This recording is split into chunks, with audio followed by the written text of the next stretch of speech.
Osborne. Yeah, okay, it's 2 videos have passed, but I did finally remember Myrna's maiden name. Didn't have to look it up. It was up here in my brain. Osborne, Myrna Osborne. Yeah, so got that clarified. And then the last video I made, somewhere along the line, I made a mention of 1966 related to some of the hang gliding. There was no hang gliding in 1966. It was 1976 that I meant to say, but something got tumbled up in my mouth and I said 66, 76. So on to another topic, still kind of hang gliding, but going to cover just real quickly and get out of the hang gliding for a while. So living there in Southern California, we had great flying there, but gosh, almost every year we'd take trips up north. And there were our main stopping points would be like Point Sal. I can't even remember the town that it was near, but it was a little beach. We go there very remote. Sometimes just our hang gliding crew were the only people there on a week or weekend. And I think there's like about a 1,200-foot descent from the top of the mountains down to the beach. And there's also a little cliff launch.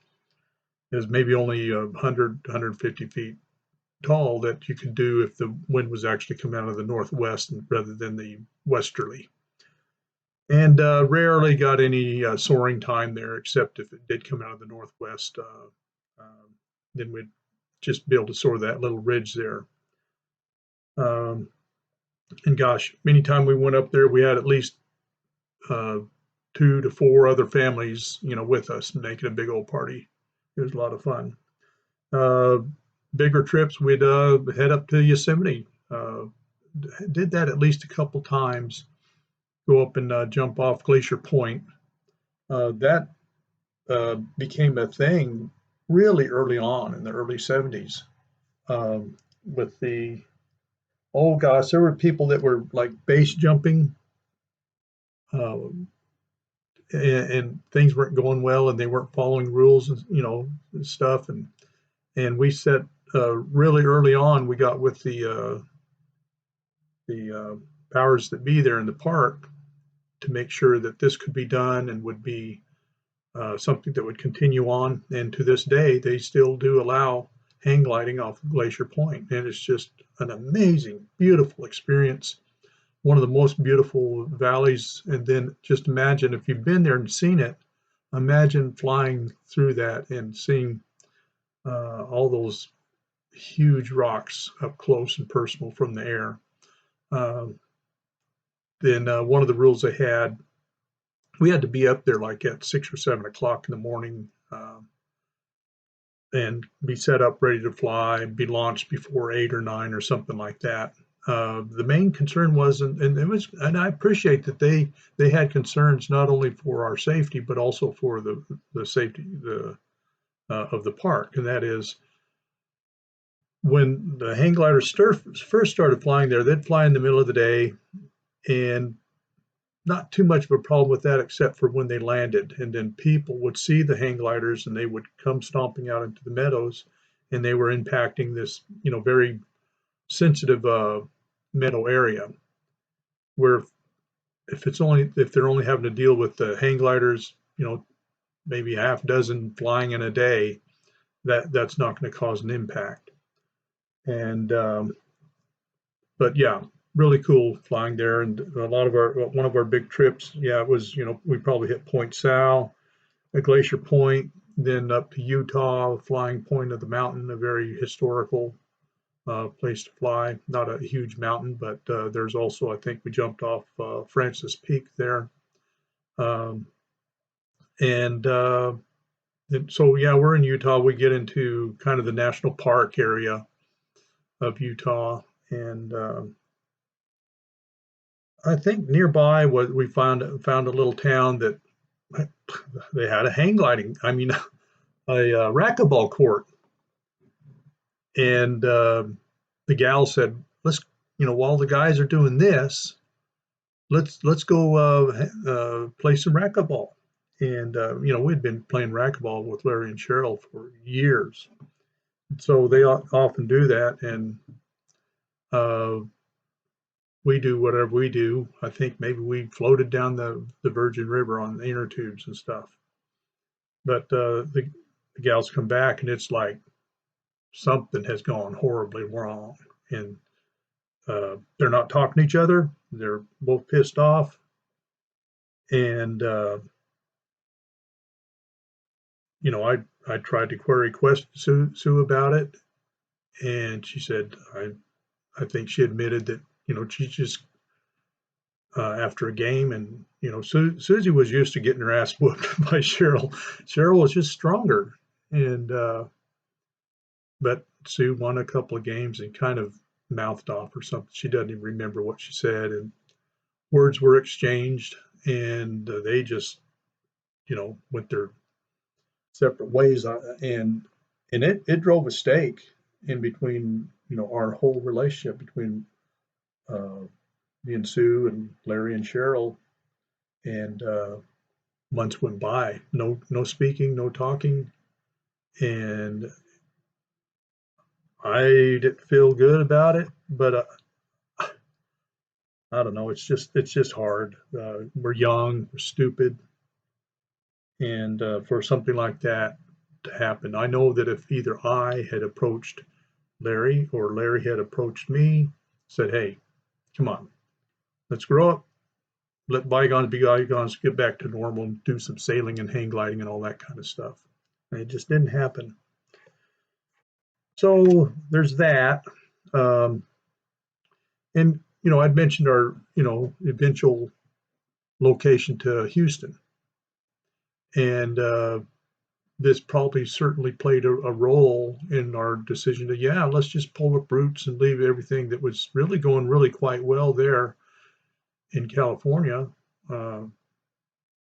And we'll go to Houston and help Neil out, and I'll be able to find hospital work there. And so yeah, we're so real quickly we're getting ready to do that.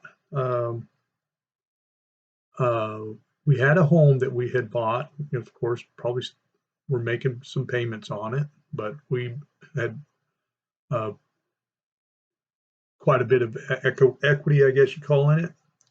So when we did the sell, we'd made some money because the house had valued up. The way the economy was at the time was good, and we had enough money. We were able to buy a really nice Dodge truck, and thought, well, we'll probably have to drive a U-Haul as well.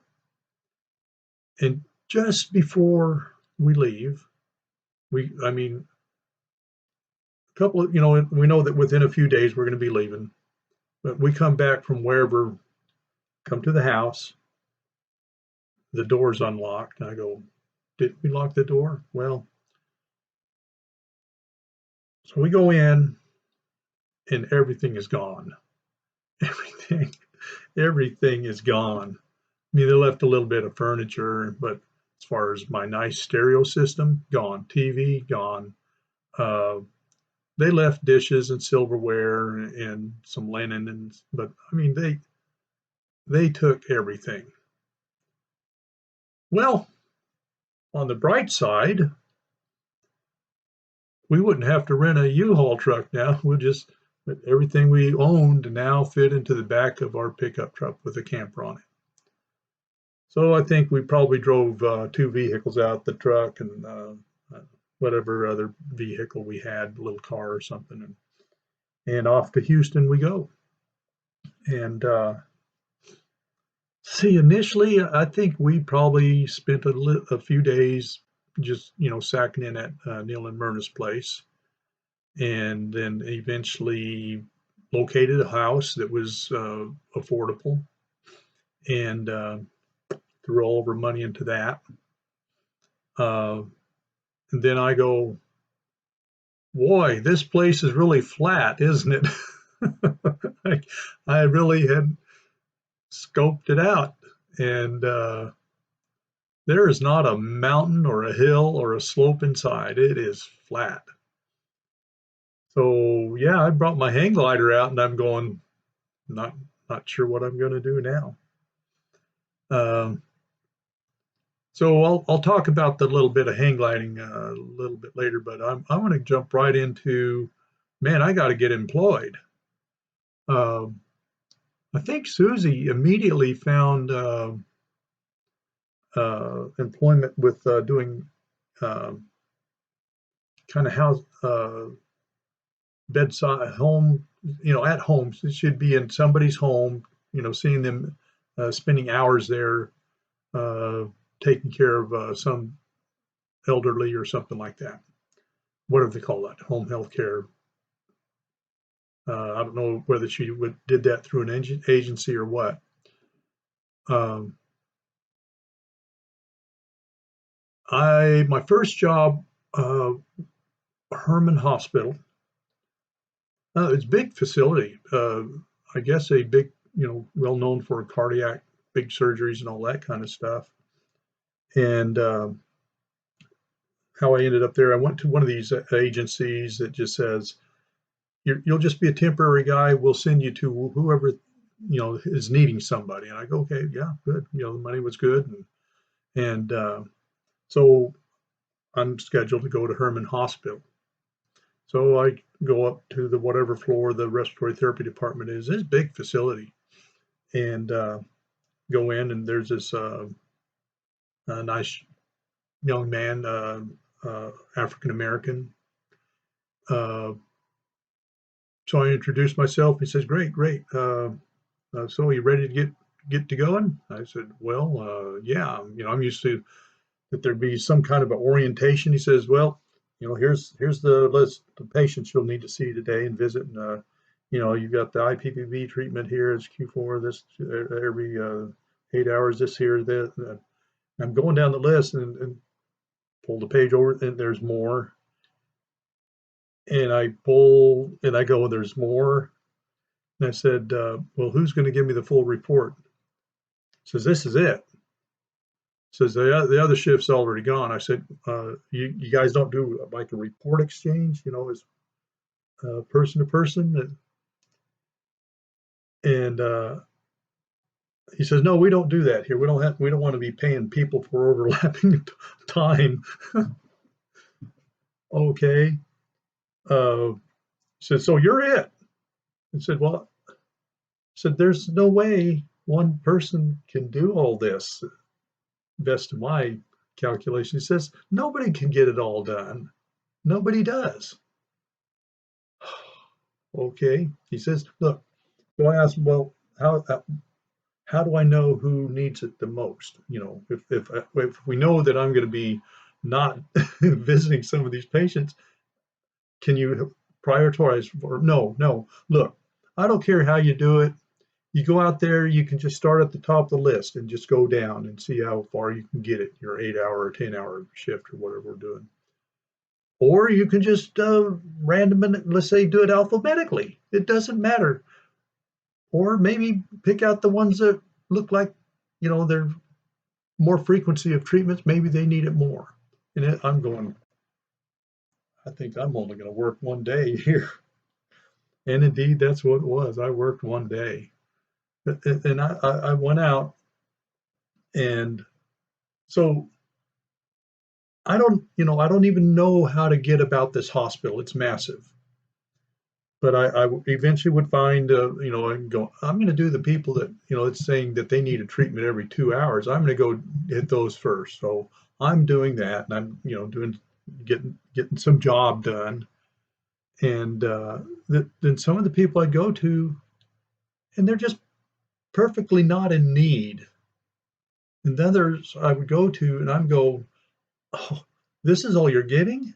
You you need much more than this going on, if you're going to get well." It was a disaster.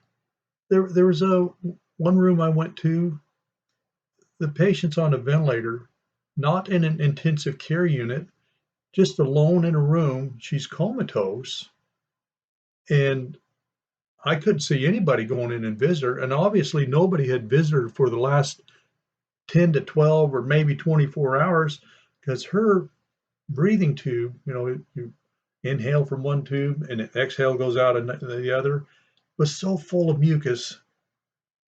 The volume of mucus that was in there from her coughing, she was pretty much kind of brain dead just from a botched dental surgery thing.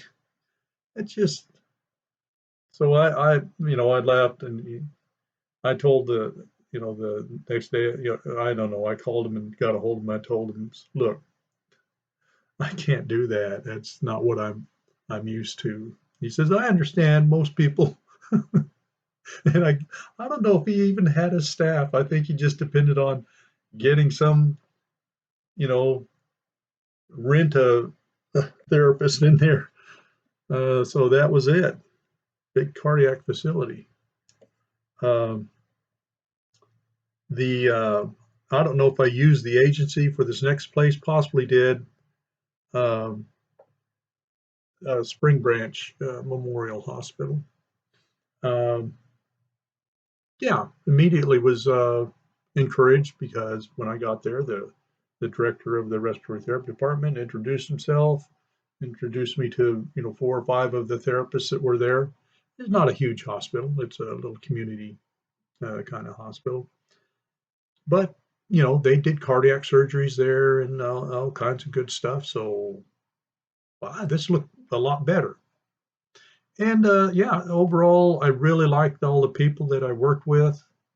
Um, kind of figure out real quickly. I said, I mean, I hate to put it, just uh, do this improperly, but it seemed like to me that a lot of the guys in there were possibly gay. Just the way they talked and the way they dressed, and I hate to be stereotypical, but yeah, in fact, one of the gals, I got talking to her about that. And she says, "Yeah, all, all of them here are gay. This is Spring Branch. It's a gay community. That this whole area is primarily the gay community. So a lot of the people that work here, they're gay, homosexual, or what do you want to call it? I have no problem. I got along well with them. They Dan Brewer. Uh, Here's the sad part of it all, though, with that.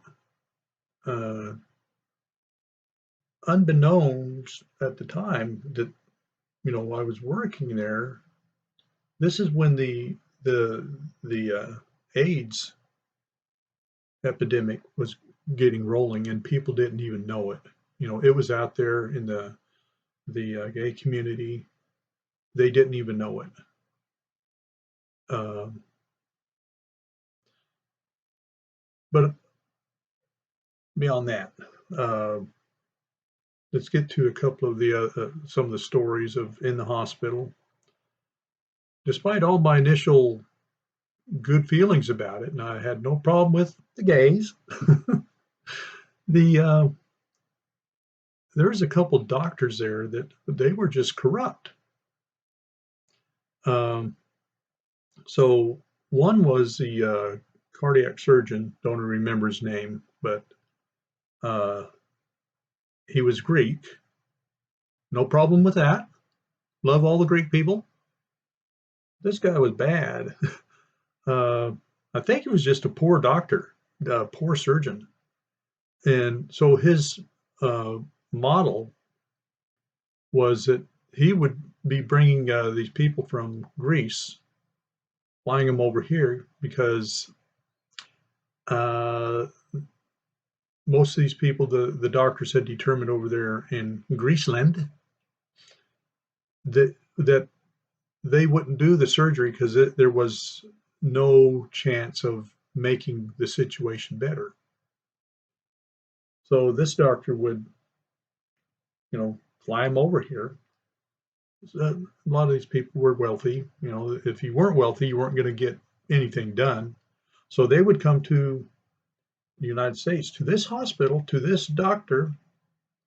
He was Greek, and all went well except for when it actually came to the surgery. And I can't remember anybody surviving the surgery. They would come back from the surgery. They got, they had been opened up. They did whatever magic voodoo in there, stitch them back up, bring them out, and they would die in the intensive care unit. Not because of poor care, it was just there was nothing he could do for these people. And he was just a sloppy surgeon. One of the times, this is unbelievable. So they bring a patient out, he's on the ventilator and take care of that. X-ray comes in, they do the usual chest X-ray and make sure the lungs aren't filling up with fluid or anything. And they look at the X-ray and there's something gravely wrong. There is a giant forceps left in this guy's or gal's chest. And we'd all run back there. Oh, I don't believe this. We go back there to the little viewing area, and there it is.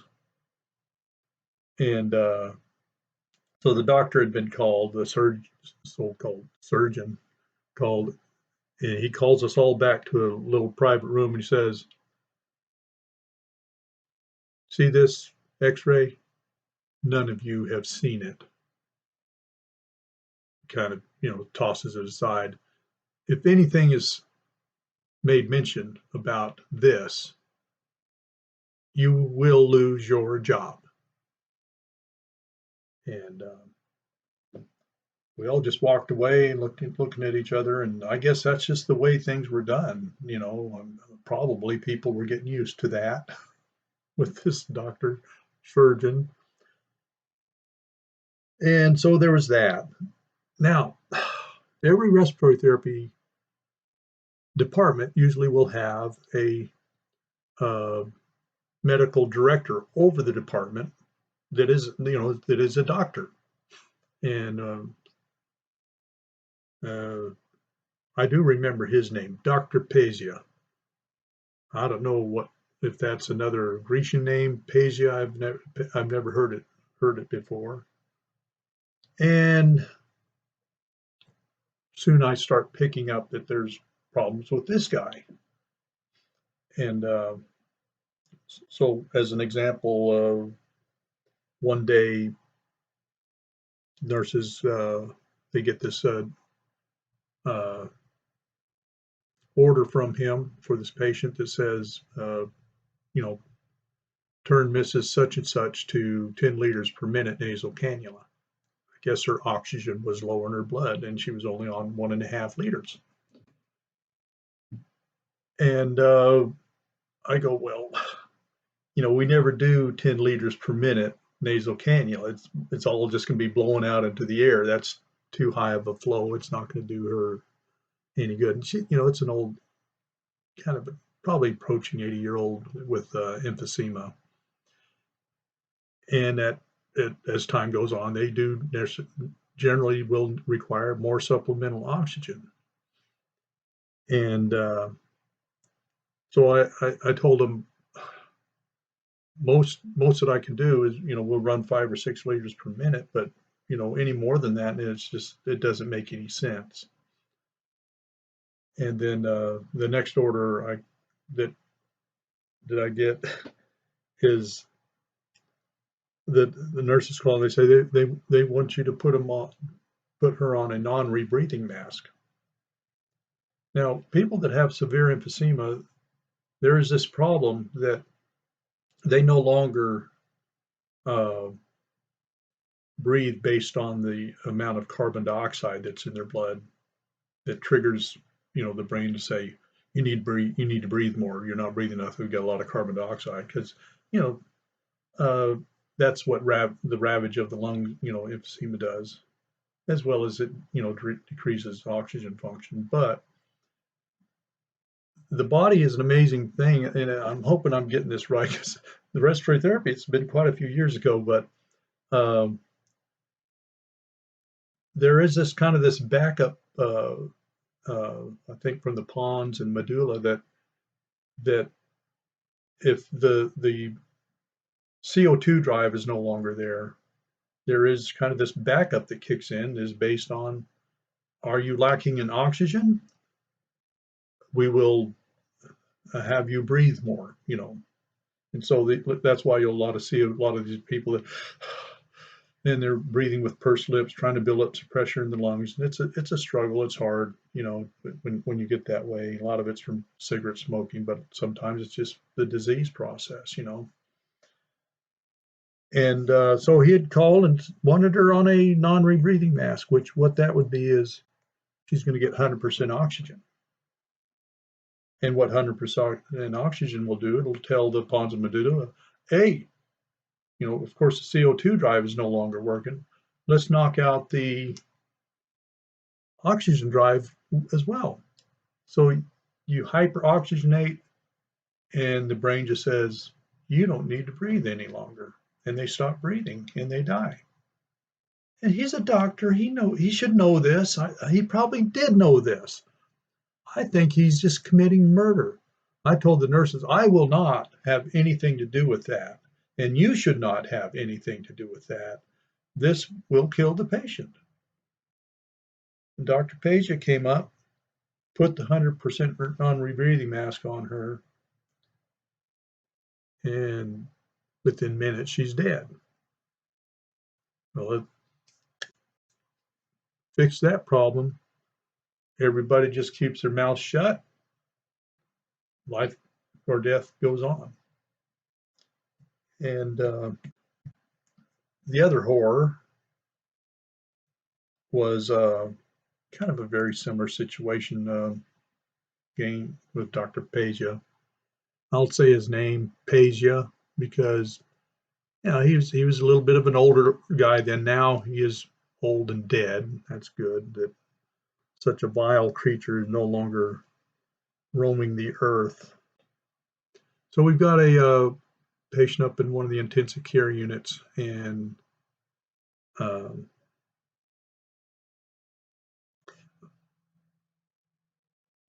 can't really remember whether male or female now, but it was a human on a ventilator, and had this habit of just shaking the rails, getting all agitated, because whether this person had a trach or an endotracheal tube, to which the ventilator would be hooked, it's very uncomfortable, and quite often you have to restrain them because they're wanting to, pull tubes and stuff, and it's hard. A lot of the stuff in respiratory therapy, it's hard. And gosh,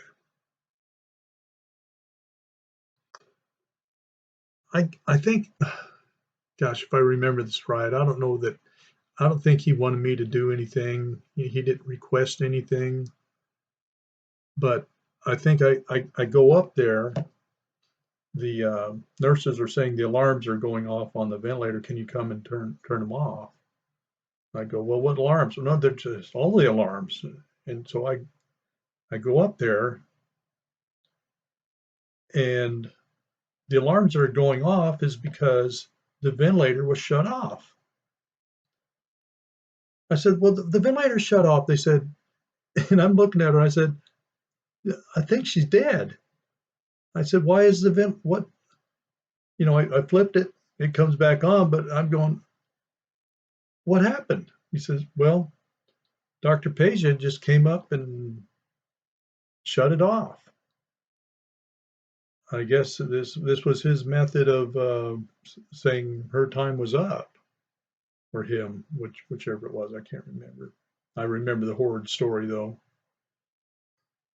And he turned it off, walked out of the room, and that patient sat there and sucked on that tube, which won't provide any breath. It's like trying to breathe, hold your nose, close your mouth, see how long you feel comfortable trying to breathe. So, and the weird thing is there's so much goofy stuff like that going on. Nobody would report anything for the fear of losing job. And man, I felt I was party to all of that because I had a job and it wasn't as crazy as Herman Hospital, but it was like evil, just this evil going on, and I couldn't make any sense of it. And so at some point, look, before we get to leaving Houston, so I think we had already been scouting out that we wanted to get out of this town. Both me and Susie and Neil and Myrna said, let's just do something really different. We took a drive up north all the way into Arkansas, and we found some some property that I said, this looks pretty neat. I think I could live here. This would be a nice change of pace. Just raw land would come and we'd homestead and plant gardens and all of that kind of stuff and get out of this crazy town of Houston. So we started making steps to make that happen. We rented out our house. So, we'd be, rather than just living there, we'd be gaining some income. And rather than go and buying some cheap apartment somewhere, I had a Volkswagen van and Susie had another car. I said, we'll just live out of our vehicles. What was kind of cool, where Susie was working, she was taking care of this dear old lady.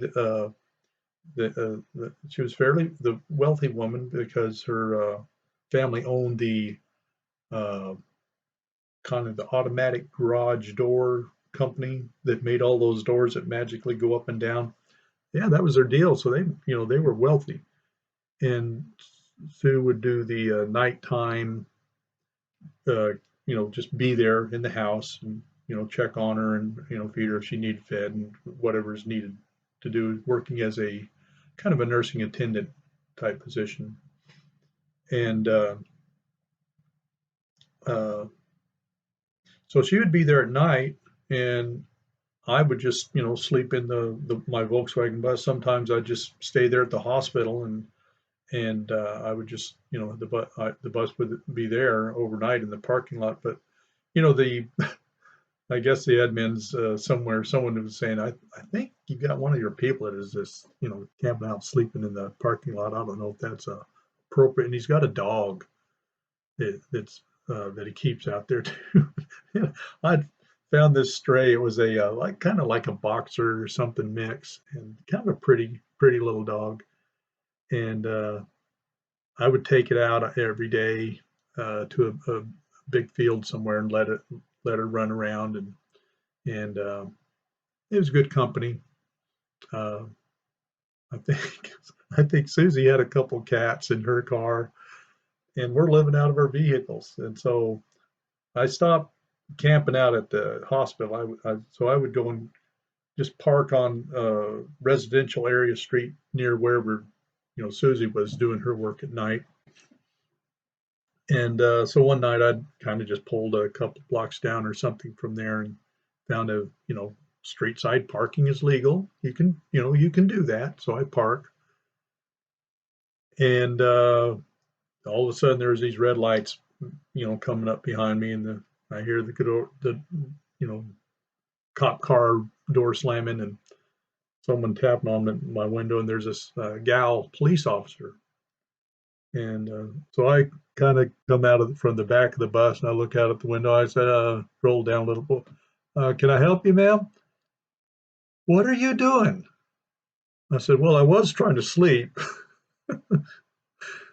She says, well, don't you have a home? I said, well, no, I do, but it's rented out. And, so for a short period of time, we're going to be, sleeping in my van, me and my wife. And, she works just down the road here.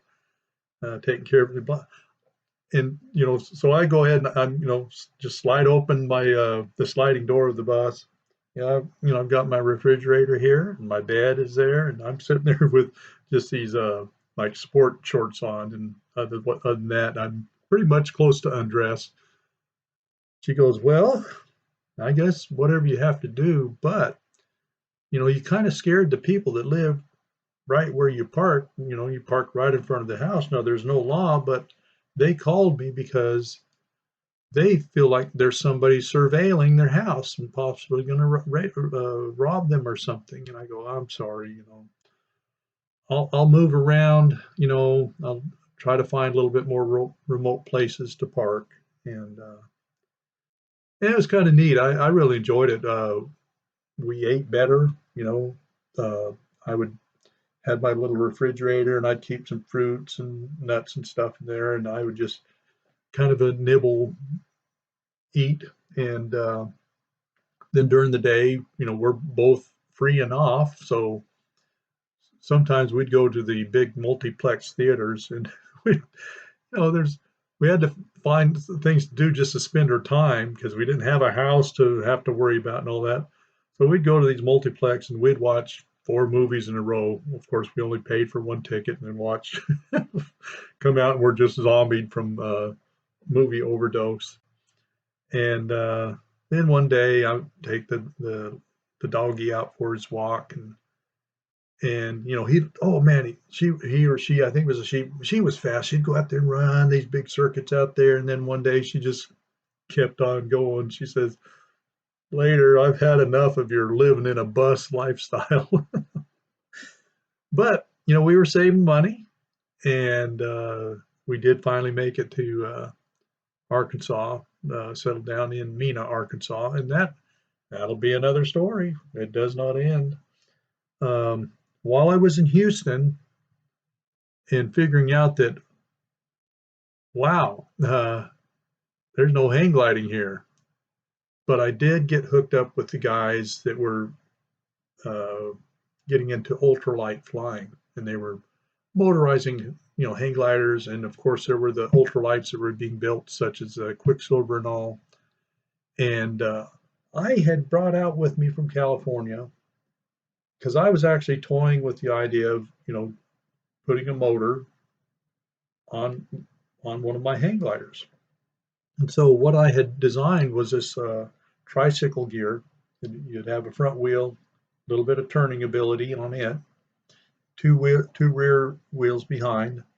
I built a nice seat, and my feet would rest up on the front. I'd have be seat belted in, and this would be simply attached to the glider where the normal hang point would be for if you were just flying with your harness.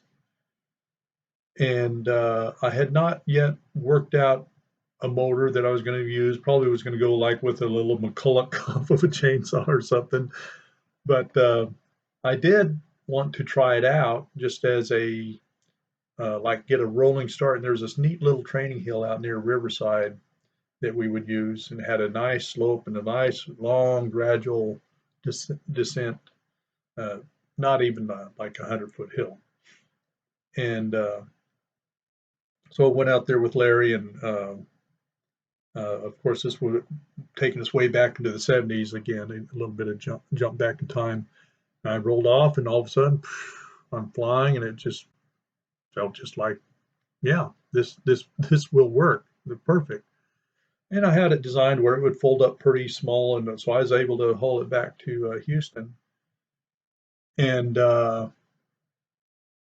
had a Phoenix 12 at the time, hang glider.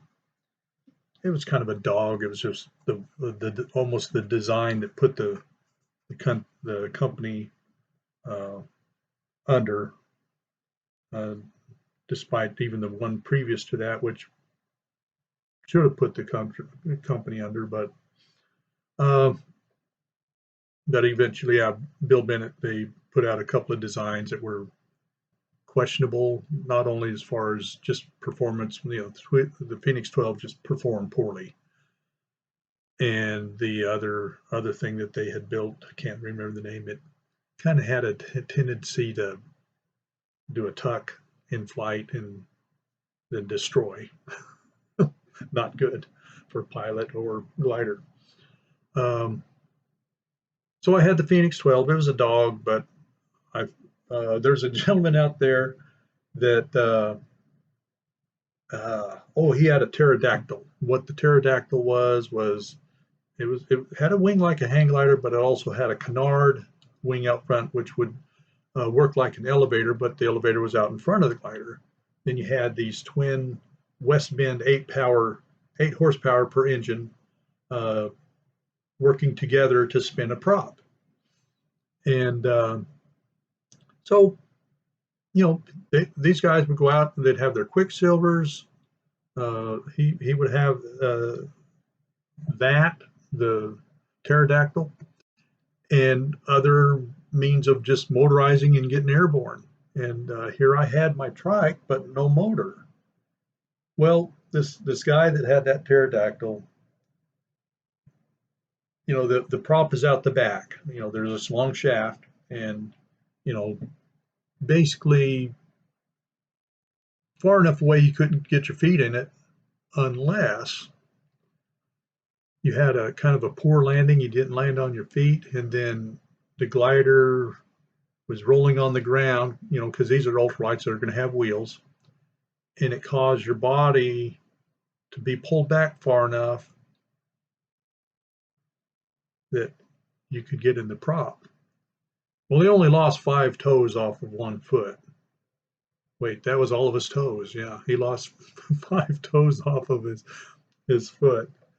And so that was the end of his pterodactyl flying. And I'm sure he recovered and all, but I bought the engines from him, and I figured with just one 8 horsepower engine, I should be able to get my Phoenix 12 flying. So I built the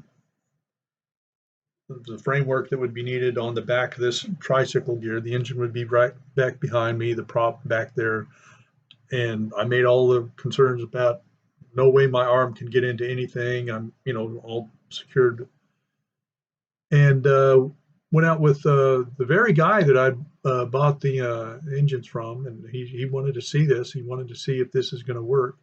And I'd done a few practice high-speed taxi runs, and I'm going, I think if I push out and I've got a nice big field, I think this thing will get airborne. And so we take it out to this big area. It was all surrounded by, residential, but a big area that had not yet been developed as nice flat field. And in fact, I think I rolled off to get going on the pavement just for a quicker rollout. And yeah, I became airborne, and I'm just flying. I'm getting maybe like 10 feet off the ground, and I'm, trying to push out. I'd like to go a little higher, but the throttle's all the way. And so, I'm coming towards, at some point, I'm going to have to turn because there's some power lines down there. I don't want to have to fly under them or over them or into them. Anyway, I don't want to do that. So I start making this slow turn, and I could tell anytime I'm turning, I'm losing altitude, because you're spilling some of the air out. So I finally make this slow turn. Now I had launched into a little breeze, probably had maybe 5 to 8 mile an hour of wind. Now I'm turning downwind, and I don't know, maybe I should have pulled in or maybe pushed out or what, but I am now losing altitude going downwind, and really had these itty bitty wheels on this thing. They were pneumatic, but they were small wheels. And so when I touched down in the field, just from the fact that I'm losing altitude now, heading downwind,